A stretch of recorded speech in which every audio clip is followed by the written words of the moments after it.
नमस्कार, प्रभात टीवी में आप सबका स्वागत है। मैं हूं रमेश भगत। राजस्व खुफिया निदेशालय DRI की टीम ने गुरुवार को शहर के सराफा व्यवसायी सहेली ज्वेलर्स के 3 ठिकानों में दबिश दी। गुरुवार की सुबह तड़के सराफा व्यवसायी के दुर्ग स्थित निवास एवं आकाश गंगा के ज्वेलरी शॉप में दबिश देकर कार्रवाई शुरू की गई।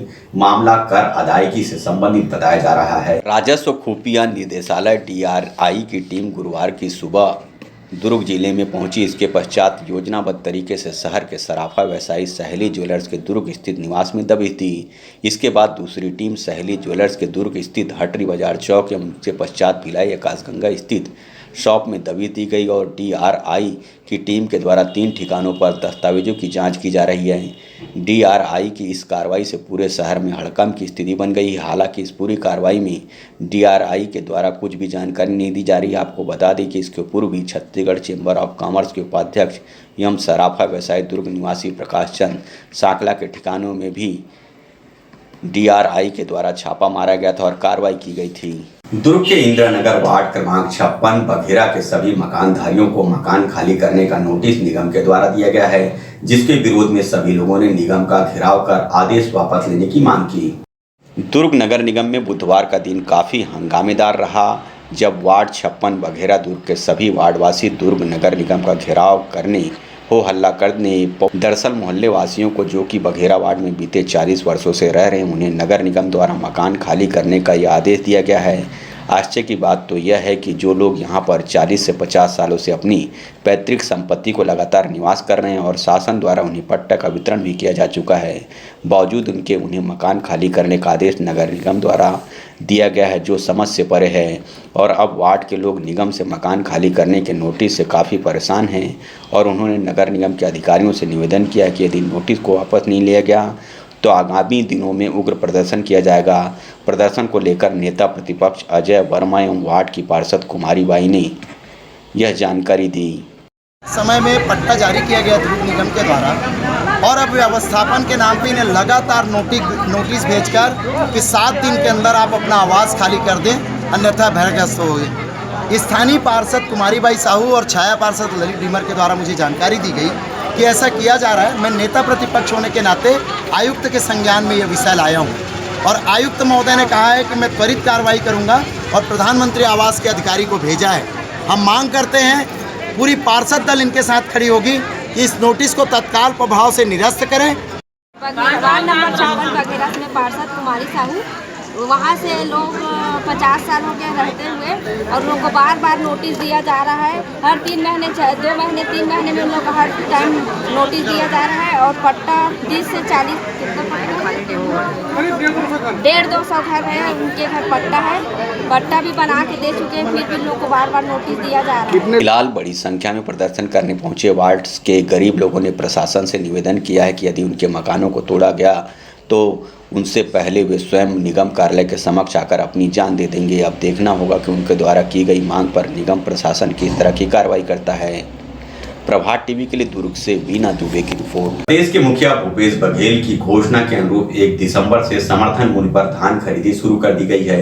सही समय पर टोकन मिलने से किसानों के चेहरे में खुशी देखने को मिली।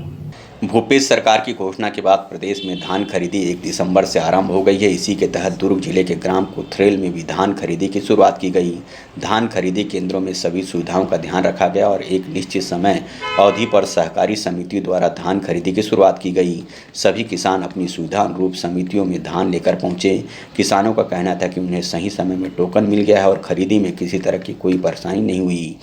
समिति प्रबंधक टिकेश्वर लाल देशमुख ने बताया कि धान खरीदी को लेकर बारदानों की व्यवस्था कर ली गई और प्रशासनिक आदेश के अनुसार खरीदी केंद्रों में किसी तरह के शॉर्टेज भी नहीं है, साथ ही रख रखाव भी अच्छी व्यवस्था है। रुझान तो ठीक है, आज पहले दिन है इसलिए हम लोग यहाँ पर कुथरेल में 600 कुंटल ही ले पाए, क्योंकि पहले दिन व्यवस्था बनाने में थोड़ी सी तकलीफ होती है। लेकिन किसानों का रुझान तो बढ़िया है, लेकिन थोड़ा सा क्या है, नमी इस बार जो बारिश हुई है उससे थोड़ा सा किसान अभी थोड़ा निराश है। थोड़ा सुखाना पड़ेगा धान को, इसीलिए अभी थोड़ा मात्रा कम है, लेकिन कल से और 900 कुंटल तक के धान यहाँ पर खरीदी की जाएगी। अभी जो समस्या जो आ रही बड़ी समस्या वो बारदाने की है, वो भी ऐसे हम लोगों का प्रयास है कि ऊपर से इनकी व्यवस्था हो जाए, इसके लिए कोशिश हमारी जारी है। और जैसे कि यहाँ पर अध्यक्ष जी हैं सोसाइटी के, शिवनारायण जी मार्केटिंग के, हम लोग सब इस पर विचार कर रहे हैं और मेंबर लोग सब आए थे, कलेक्टर साहब आज इसके विधिवत उद्घाटन भी किए हैं। निश्चित तौर पर किसान के रुझान बढ़ेगा, ऐसी उम्मीद है। हाँ, कलेक्टर साहब ने कहा है कि बारदाना धीरे से व्यवस्था बनाने के प्रयास जारी है और इसके लिए किसानों से भी मदद लिया जाए, ऐसे उनका कहना है, ताकि व्यवस्था सुचारू रूप से बनी रहे। फिलहाल 1 दिसंबर से धान खरीदी आरंभ होने के बाद किसानों में उत्साह और किसान सहकारी समितियों में अपने धान को लेकर पहुंचने लगे हैं। प्रभात टीवी के लिए दुर्ग से बीना दुबे की रिपोर्ट। पूर्व मंत्री स्वर्गीय हेमचंद यादव की जयंती श्री राम जन्मोत्सव समिति के द्वारा धूमधाम से मनाई गई। जयंती के अवसर पर सुबह से शाम तक दुर्ग में अनेकों कार्यक्रम आयोजित किए गए। भारतीय जनता पार्टी में अपनी एक अलग पहचान बनाने वाले स्वर्गीय हेमचंद यादव की जयंती श्री राम जन्मोत्सव समिति के द्वारा बड़ी धूमधाम से मनाई गई। जयंती के अवसर पर दुर्ग में सुबह से शाम तक कई कार्यक्रम आयोजित किए गए। एक तरफ जहां दुर्ग रेलवे स्टेशन में गरीबों को भोजन बांटा गया, वहीं वृद्धाश्रम में भी वृद्धों को खाद्य सामग्री का वितरण किया गया और रक्तदान किया गया। शाम को दुर्ग के पुराना बस स्टैंड में 11,000 दीपों को प्रज्वलित कर स्वर्गीय हेमचंद यादव को श्रद्धांजलि दी गई। इस अवसर पर श्री राम जन्मोत्सव समिति युवा विंग के अध्यक्ष मनीष पांडे विशेष रूप से मौजूद रहे। अपनी बात मीडिया के समक्ष रखते हुए उन्होंने कहा कि हमारा दुर्भाग्य है कि आज वो हमारे बीच नहीं है, लेकिन उनकी प्रेरणा और उनकी याद आज भी सभी के दिलों में जीवित है। हेमचंद यादव जी की जयंती है और सभी श्री राम जन्मोत्सव समिति शहर के पदाधिकारी हैं, उनके सुपुत्र और युवा अध्यक्ष भाई जीत हेमचंद यादव जी, हमारे काशीनाथ शर्मा जी, हमारे आदरणीय रमेश माने जी, सभी लोगों ने संकल्प के साथ कि स्वर्गीय हेमचंद यादव जी जो लोग कहते हैं कि एक किसान पुत्र, एक छत्तीसगढ़ का माटी पुत्र, उन्होंने अपने जीवन में उसको चरितार्थ करके किया है। छत्तीसगढ़ का माटी पुत्र कैसा होना चाहिए, उन्होंने अपने व्यक्तित्व में, अपने जीवन में और लोगों की प्रेरणा में उसको सामने रखा है। फिलहाल स्वर्गीय हेमचंद यादव के जन्मदिन को मनाने में बड़ी संख्या में भाजपा कार्यकर्ताओं के साथ उनके पुत्र जीत हेमचंद यादव भी मौजूद रहे और सभी ने उन्हें अपनी श्रद्धांजलि दी। प्रभात टीवी के लिए दुर्ग से बीना दुबे की report. Raman private ITI, NCVT और DGT नई दिल्ली गवर्नमेंट ऑफ इंडिया से मान्यता प्राप्त संस्थान में trade COPA computer operator, programming assistant 1 वर्षीय कार्यक्रम, योग्यता 10वीं पास एवं ट्रेड स्टेनो हिंदी 1 वर्षीय कार्यक्रम, योग्यता 10वीं पास। प्रवेश प्रारंभ है। संस्थान में विशेष सुविधाएं, निशुल्क स्पोकन इंग्लिश, शासकीय सेवा में मान्य कोर्स, प्लेसमेंट सुविधा, छात्रवृत्ति सुविधा, फीस आसान किस्तों में, अनुभवी एवं योग्य शिक्षकों द्वारा प्रशिक्षण, CCTV कैमरे द्वारा मॉनिटरिंग। अधिक जानकारी एवं प्रवेश के लिए संपर्क करें Raman private ITI, Baba Deep Singh Nagar, Vaishali Nagar, Saraswati Shishu Mandir school के पास। City office AISECT Supela, Himalaya complex Bhilai. Phone number 0788 490 3573 4033 571। Mobile number 7770 27492 738 947 1941। तांबा, पीतल, कांसा, aluminium, stainless steel, cooker, mixie सभी प्रकार के बर्तनों के चिल्लर एवं थोक विक्रेता। यहाँ पर कुकर, मिक्सी, गैस चूल्हा बनाए जाते हैं। अनुराग मेटल शॉप नंबर 10 नेहरू भवन road, Supela, Bhilai. Mobile number 9827187008।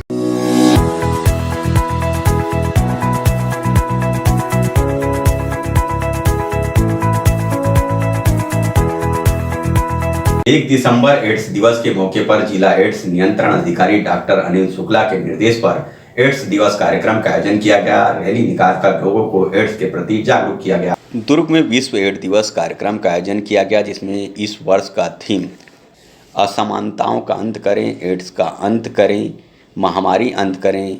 दिवस के आयोजन में सर्वप्रथम मुख्य स्वास्थ्य अधिकारी डॉक्टर गंभीर सिंह ठाकुर एवं जिला एड्स नियंत्रण अधिकारी डॉक्टर अनिल कुमार शुक्ला हरी झंडे दिखाकर रैली को रवाना किया, जिसमें ICT, PPTC, TI, NGO, ART, STI, OST, CNBC, pulse, blood bank, TB एवं नर्सिंग छात्र छात्राएँ लगभग 300 लोग रैली में उपस्थित हुए। रैली में CMHO ऑफिस से पटेल चौक, कचहरी चौक में नर्सिंग छात्र छात्राओं के द्वारा नुक्कड़ नाटक कर HIV एवं एड्स के बारे में जागरूक किया गया।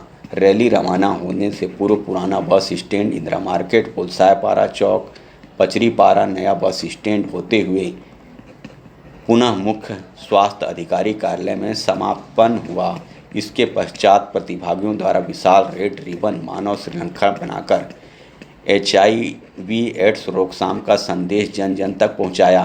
इसके साथ प्रचार रथ भी रवाना किया, जो रैली के साथ साथ होते हुए दुर्ग जिले के सभी क्षेत्रों में भ्रमण किया जाएगा। इसके पश्चात कैंडल मार्च का आयोजन कर HIV एड्स से मृत व्यक्तियों को श्रद्धांजलि प्रदान की गई।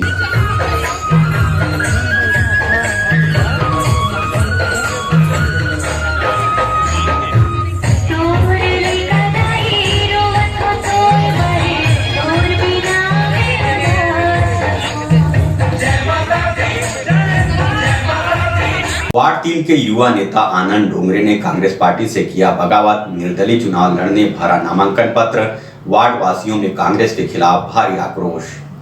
माडा टाउन वार्ड 3 से युवा कांग्रेस नेता आनंद डोंगरे को कांग्रेस पार्टी से टिकट नहीं दिए जाने से आक्रोशित वार्डवासी उनके समर्थन में आगे आए और कांग्रेस पार्टी के द्वारा गलत टिकट वितरण को लेकर अपना नाराजगी जाहिर किए। वहीं वार्डवासियों ने कहा कि आनंद डोंगरे हमारे माडा टाउन से हर वर्ग के लोगों की पहली पसंद है। गौरतलब है कि आनंद डोंगरे कांग्रेस पार्टी के कर्मठ और जुझारू युवा नेता हैं। वार्ड में आनंद का हर वर्ग के बीच अच्छी पकड़ है और पूरे वार्ड के नागरिक उसे ही कांग्रेस के प्रत्याशी के रूप में देखना चाहते थे, लेकिन कांग्रेस पार्टी के गलत टिकट वितरण के बाद वार्ड की जनता सुबह से ही सड़क पर उतरकर सामने आई और निर्दलीय चुनाव लड़ने पर उनका भरपूर सहयोग करने की बातें कही हैं। वहीं लोगों के आक्रोश को देखकर ऐसा प्रतीत हो रहा था कि आनंद डोंगरे के समर्थन में पूरा वार्ड खड़ा है और आनंद डोंगरे को जीत दिलाकर ही दम लेंगे। वहीं दूसरी तरफ आनंद डोंगरे युवा कांग्रेस से जीतकर वार्ड अध्यक्ष बने तथा वर्तमान में जिला सचिव हैं। ऐसे में कांग्रेस पार्टी ने किसी और को टिकट देकर अपना भारी नुकसान किया है। ऐसे व्यक्ति को टिकट दिया है जिसे वार्ड की जनता पहचानती तक नहीं है। ऐसे स्थिति में वार्ड 3 से कांग्रेस पार्टी को कहीं हार का मुंह देखना न पड़े।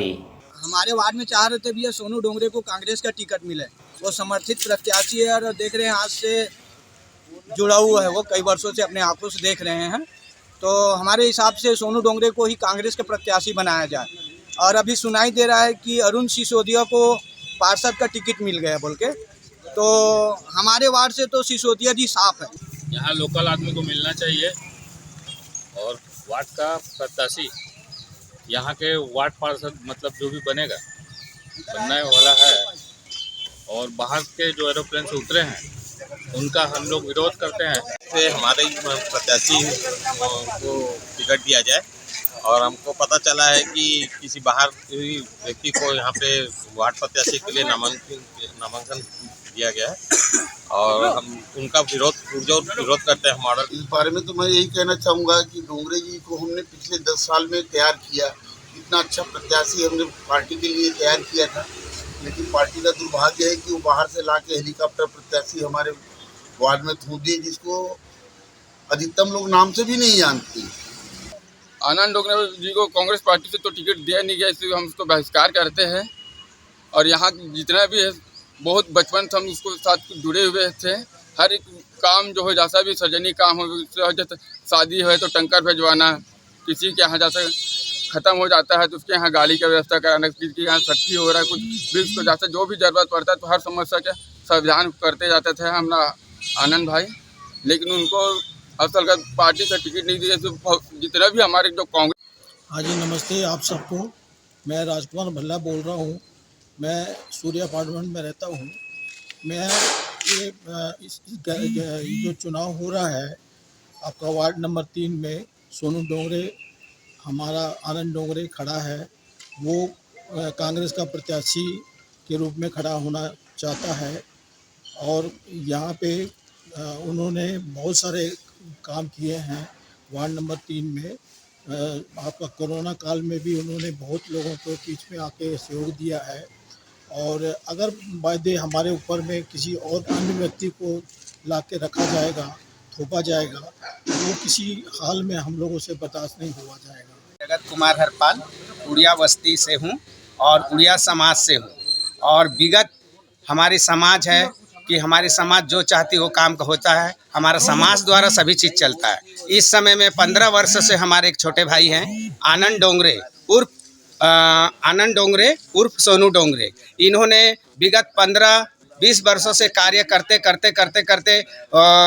वार्ड का कुछ अध्यक्ष बने, उपाध्यक्ष बने, धीरे धीरे इनको सचिव पद में लिया गया। सचिव पद के बाद में इन्होंने टिकट का दावेदारी किए। टिकट के दावे देकर हम बस्ती वाले इनको देख रहे हैं। विगत 15 वर्षों से कोरोना काल में भी हर घर जा के बेचारे घर पूछ के किसके यहाँ क्या तकलीफ है, किसको क्या दवाई चाहिए, किसको क्या पानी का कमी है, किसको क्या बुखार है, किसको कुछ, ये सब पूछ के हमारा दुख सुख में हमारा साथी है ना। अगर इस आदमी को अगर टिकट नहीं दिया जाता है कांग्रेस से, तो फिर अन्य दूसरा आदमी आएगा हमारे वार्ड से, हम उसको जानते नहीं हैं। हम उस व्यक्ति को जानते नहीं हैं जो हमारे वार्ड में आए। हमने आज तक हमारे मोहल्ले के कोई बच्चे बोल दे कि अरुण सिसोदिया ये हमारे बस्ती में आया है, कोई नहीं बता सकता। चाहे बूढ़े से पूछो या बुजुर्ग से पूछो, महिला से पूछो और किसी से पूछो। जिस आदमी को हम चाहते हैं आनंद डोंगरे को श्री मैं भूपेश बघेल जी से भी कहना चाहता हूं, मोहन मरकाम जी से भी कहना चाहता हूं। अन्यथा यहाँ का वोट जो आएंगे अपना अरुण सिसोदिया जी, उनको क्या यहाँ का जमानत भी जब्त हो जाएगा। वार्ड 3 के नागरिकों ने एक स्वर में कहा कि हम आनंद डोंगरे के साथ खड़े हैं, बाहरी प्रत्याशी को इस वार्ड से जीतने नहीं देंगे। प्रभात टीवी के लिए योगेश वर्मा की रिपोर्ट। निकाय चुनाव के लिए भाजपा कांग्रेस दोनों पार्टी ने टिकट वितरण कर दिया है, जिसके बाद वार्ड 16 से जानकी देवी साहू ने पार्टी से किया बगावत। वार्ड की महिलाएं उतरी जानकी के समर्थन में, निर्दलीय चुनाव लड़ने का किया ऐलान। कांग्रेस पार्टी ने अपने प्रत्याशी की घोषणा देर रात किया, जिसके बाद से जिन कार्यकर्ताओं को टिकट नहीं मिला वे अब बगावत के मूड में दिख रहे हैं। वार्ड 16 की वरिष्ठ कांग्रेस नेत्री जानकी देवी साहू को इस बार फिर कांग्रेस पार्टी ने टिकट नहीं दिया, जिसके बाद वार्ड के सभी वर्ग के लोगों ने जानकी देवी साहू के समर्थन में आगे आए और कांग्रेस पार्टी के द्वारा किए गए टिकट वितरण को कड़े शब्दों में निंदा करते हुए कहा कि कांग्रेस के लिए समर्पित ऐसी महिला को टिकट न देकर जानकी साहू की उपेक्षा किया है। इसके साथ ही हम वार्डवासी का भी उपेक्षा किया गया है, जिसके परिणाम कांग्रेस पार्टी को जरूर भुगतना पड़ेगा। वहीं वार्डवासियों ने जानकी साहू को भरोसा दिलाया कि निर्दलीय चुनाव लड़ने पर उनका भरपूर सहयोग करेंगे और चुनाव जिताएंगे। इस वार्ड से बार बार किसी न किसी को प्रत्याशी चुना जाता है। हम चाहते हैं कि इस बार जानकी देवी को चुना जाए। वार्ड 16 के सभी वार्डवासी लोग उसको प्रत्याशी के रूप में चुनना चाहते हैं, लेकिन यहाँ के कांग्रेस पार्टी वाले लोग गद्दारी करते हैं, जबकि वो शुरू से बचपन से ही लेके वो कांग्रेस पार्टी में जुड़ी हुई है, लेकिन उसके साथ हमेशा गद्दारी किया जाता है। जानकी देवी को समर्थन देने के लिए ये पूरे मोहल्ले वासी सब मिलजुल के, पूरे वार्ड वासी सब मिलके जानकी बाई को हम समर्थन देते हैं। जानकी बाई जिंदाबाद। हम ये चाहते हैं भाई कि हमारे वार्ड से जानकी देवी को प्रत्याशी बनाया जाए, और हम वार्डवासी सब यही चाहते हैं कि इस बार हम जानकी देवी को ही अपना प्रत्याशी बनाएंगे। मैं क्या कहना चाहूँगी, मेरे कांग्रेस के लोग मुझे नहीं समझ पाते हैं। हमेशा जब मेरी पारी आती है तो दूसरे को टिकट दिया जाता है। पिछले बार भी ऐसी किए थे और अभी भी वही कर रहे हैं। जब भी भीड़ मचाना है तो जानकी तुम लेके आना, इतना महिला इतना पुरुष। मैं हमेशा उनके बातों को मान के उनके नेतृत्व में काम करते आई हूँ। हर नेता, यहाँ तक के मुझे मुख्यमंत्री जी भी जानते हैं बहुत अच्छे से, है ना। मैं नहीं हूँ उनके लिए। आज मेरे वार्डवासी मेरे समर्थन देने आए, उनके लिए तो मैं बहुत बहुत धन्यवाद देती हूँ। जो मुझे इस लायक तो समझते हैं वो, और इस लायक मानते हैं। मैं इनकी बेटी हूँ, बहू। अब इनकी जो आदेश होगी मेरे वार्डवासियों का, वही मैं करूँगी। आगे की रणनीति क्या है? चुनाव लड़ेंगे आप? आगे की रणनीति यही है, मेरे वार्डवासी चाह रहे हैं कि मैं चुनाव लड़ूं, तो मैं। कांग्रेस पार्टी के द्वारा हर बार उपेक्षा का दंश झेल चुकी जानकी साहू अगर इस बार निर्दलीय चुनाव लड़ती है तो इस वार्ड से जीत का समीकरण कांग्रेस के लिए कुछ भी हो सकता है। प्रभात टीवी के लिए योगेश वर्मा की रिपोर्ट।